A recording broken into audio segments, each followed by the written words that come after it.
பல நேரம் நமக்கு விரோதமா சில மனுஷங்க எழும்புவாங்க. இந்த உலகத்துல பிசாசு நமக்கு ஒரு சத்துரு, மாம்சம் ஒரு சத்துரு, உலகம் நமக்கு ஒரு சத்துரு. அதே மாதிரி மனுஷங்கள்ல சிலரும் நமக்கு எப்படிதான் இருப்பாங்க சொல்லுங்க.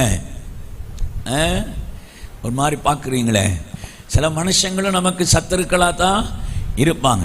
ஆமாம், ஆண்டவர் அதனால தான் சத்துருக்களை நேசியுங்கள் என்றார். அல்லேலூயா சொல்லுங்களேன்.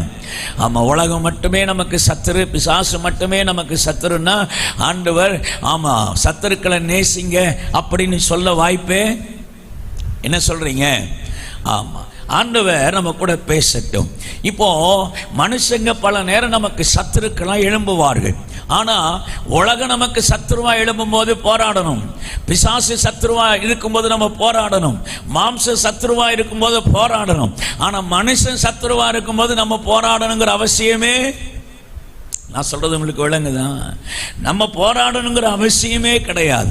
நம்ம செய்ய வேண்டியது ஒன்னே ஒண்ணுதான், தேவனுடைய சமூகத்துக்கு போய் நின்னா போதும், அவர் மீதி காரியங்களை அவர் பார்த்து கொள்ளுவார். ஆமென், அல்லேலூயா.